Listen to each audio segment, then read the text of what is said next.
6절부터 15절까지 한 절씩 교독합니다. 이스라엘이 이르되 너희가 어찌하여 너희에게 또 다른 아우가 있다고 그 사람에게 말하여 나를 괴롭게 하였느냐?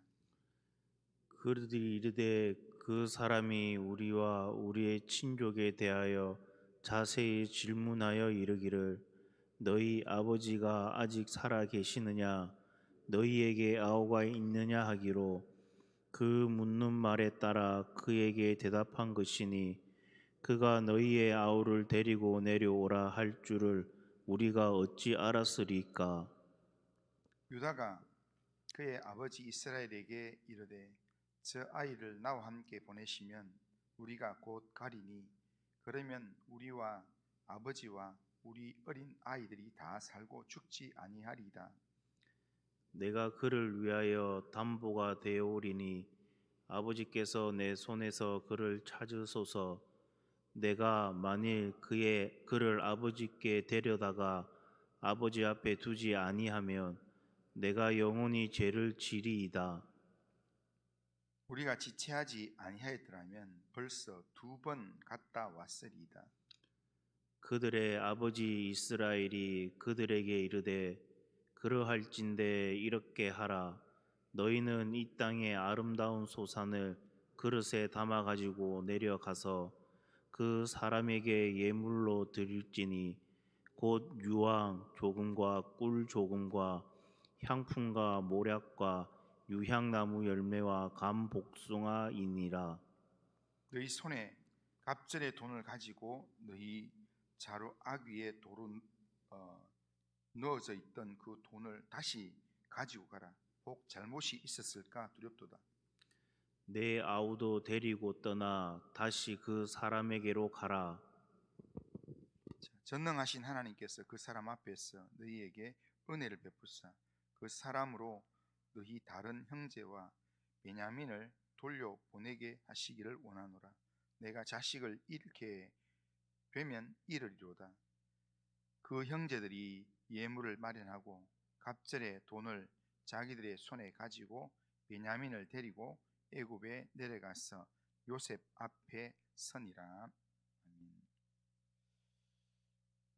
자, 오늘 본문은 기근으로 인해서 야곱이 그의 사랑하는 아들 베냐민을 그의 형제들과 함께 애굽으로 내려보내야만 되는 상황, 그리고 그 상황에서 야곱이 다시금 하나님이라는 단어를 떠올리면서 기도하는 내용이 오늘 본문에 있습니다.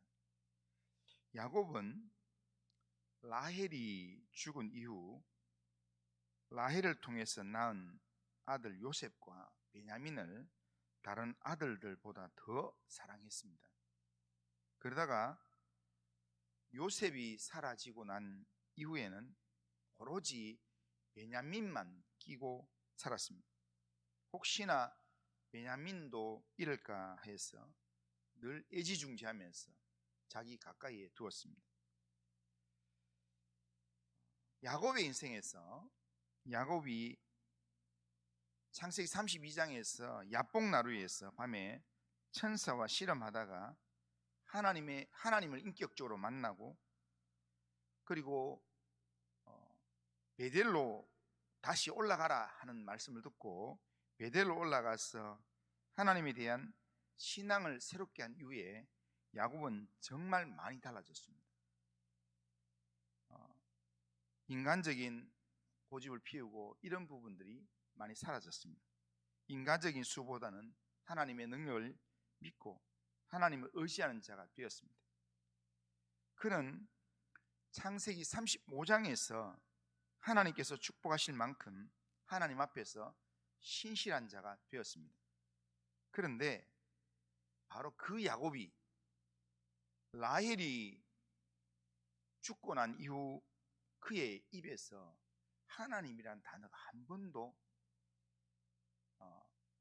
사용되지 않았다는 겁니다.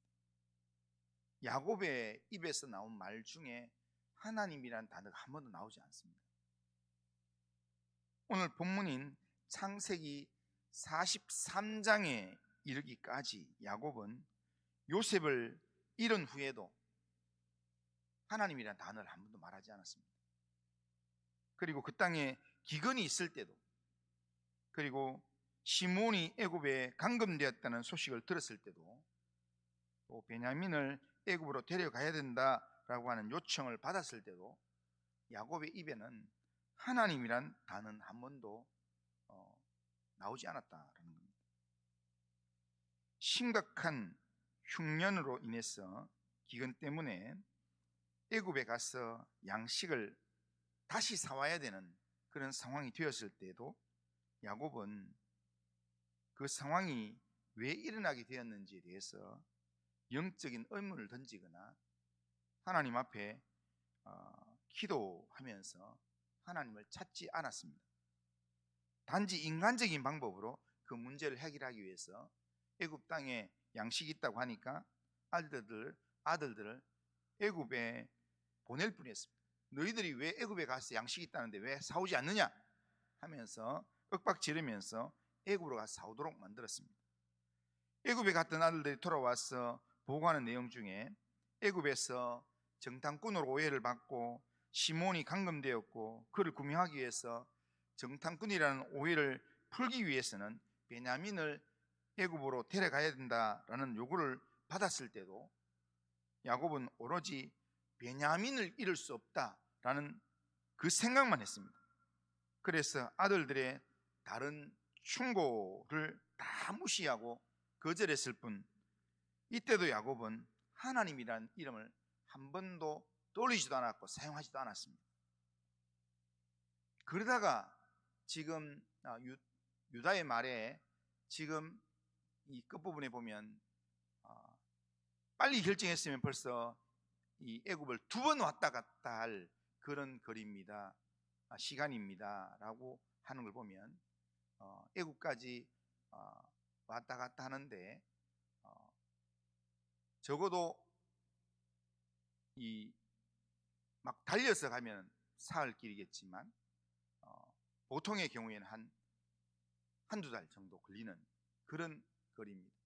그런데 이게 2번 왔다 갔다 했다면 적어도 한 4, 5개월 이상 지났다고 볼 수 있습니다. 그러니까 4, 5개월이 지나는 동안에 지금 야곱의 가정에 사왔던 양식이 다 떨어졌습니다. 다 떨어져 가고 있었습니다.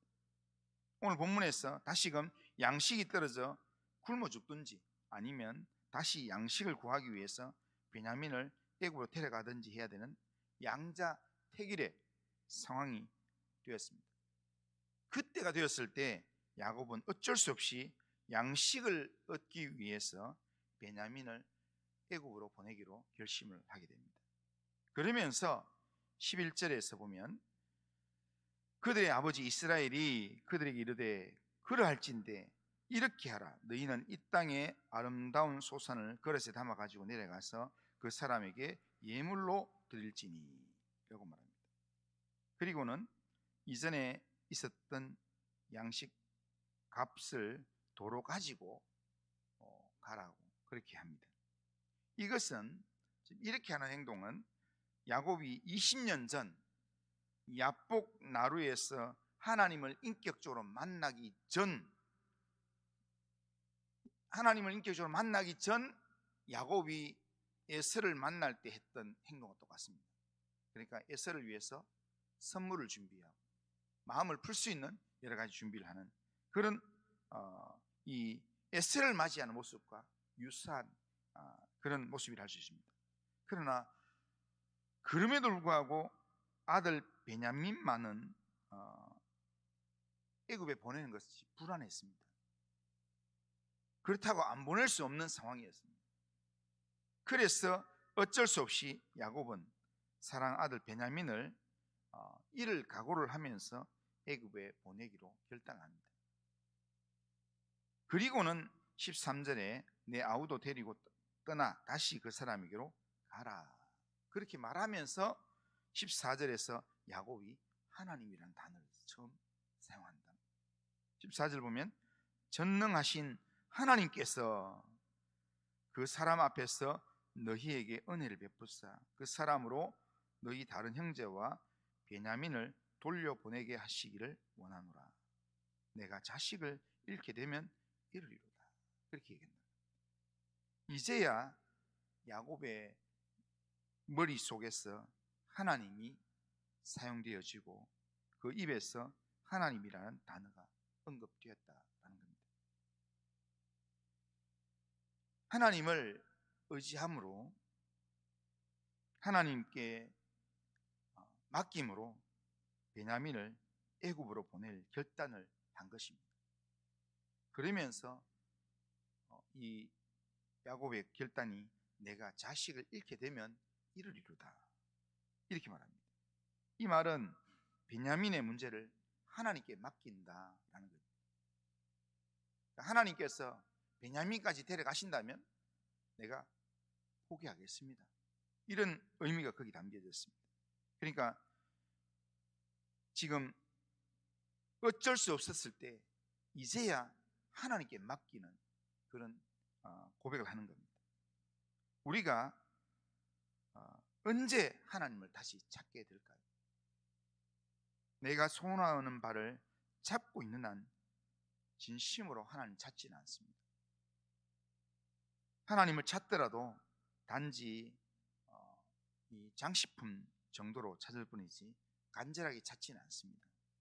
그러나 그 소원하는 바를 자이든지 타이든지 간에 내가 놓아야 될 때, 하나님이 내 손을 포기하게 만들 때, 내 손을 내려놓게 만들 때, 그럴 때 그제서야 우리는 하나님을 떠올리면서 기억하고 하나님에 대한 믿음으로 다시금 시작하게 된다.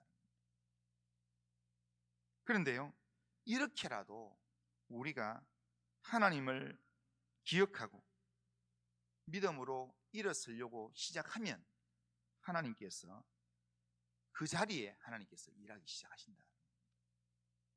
우리는 우리의 삶 속에서 하나님을 잊어버리고 있는 자리, 그러니까 하나님을 생각하고 있지 않는 그 자리에 우리는 하나님을 기억해야 합니다. 그러니까 일상에서 우리가 예배 시간에 와서 하나님 기억하는 것은 누구나 다 할 수 있는 겁니다. 그런데 우리에게는 꼭 이 자리에만 가면 하나님이 생각이 안 나고 내 인간적인 수와 인간적인 방법이 생각나는 그런 자리가 있습니다. 그런데 그 자리에서 하나님이 생각나야 되고, 그리고 그 하나님께 내 입이 열려져야 한다. 하나님은 그것을 위해서 야곱이 하나님이란 단어를 이렇게 잊고 그냥 살아왔을 때 그 입에서 하나님이란 단어가 나오도록 만들기 위해서 하나님은 계속해서 기근으로 압박을 하시는 겁니다. 그래서 더 이상 지금 하나님이란 단어를 기억하지 않으면 안 될 정도로 그렇게 해서 하나님의 단어를 기억하게 하고, 그리고 하나님의 이름을 부르면서 하나님이, 전능하신 하나님이 이렇게 하시리라. 그 믿음의 고백이 우리 입술에서 나올 때 하나님은 그 말을 딱 받으시고 결국에는 우리의 삶에 그렇게 응답하신다는 겁니다. 우리가 살 수 있고 또 내 가정을 살리고 또 우리 교회를 세우는 것은 하나님의 이름을 붙드는 겁니다. 내가 붙들고 있는 것들을 다 내려놓고 하나님께 맡게. 오늘도 오늘 예배를 드리면서 그냥 예배만 드리는 게 아니라 예배를 드리는 중에 하나님을 기억함으로 하나님의 이름을 부르면서 우리의 모든 것을 하나님께 맡기는 그런 예배자로 하나님을 예배하고 기도하고 찬양하는, 하나님을 다시 붙잡는 그런 오늘 예배자가 되기를 주님의 이름으로 축원합니다. 그리고 하신 하나님 아버지, 오늘도 우리의 삶을 하나님께 맡깁니다. 하나님께서 우리의 삶을 붙들어 주시고 인도하셨어. 야곱의 인생에서 언젠가 알 수 없지만 잃어버린 하나님의 단어가 사라지고 하나님 없이 모든 일들을 행하는 것처럼 그렇게 살았던 야곱의 인생이었지만, 기어코 그의 입에서 전능하신 하나님이라는 단어를 언급하게 만들고 하나님을 의지하게 만들었던 하나님, 오늘 우리의 인생에서 하나님이라는 이름을 다시 기억하게 하시고 그 하나님을 의지하게 만드시는 하나님을 우리가 붙들고 하나님의 이름을 찾고 하나님께 우리의 인생을 맡길 수 있도록 주님 인도하여 주시옵기를 원합니다. 오늘 우리의 삶을 하나님께 의지합니다. 하나님, 우리의 삶을 들어주시고 인도하여 주옵소서. 오늘 우리의 삶 하나님께 함께 하시고 인도하여 주옵소서. 예수님의 이름으로 기도드리옵나이다. 아멘.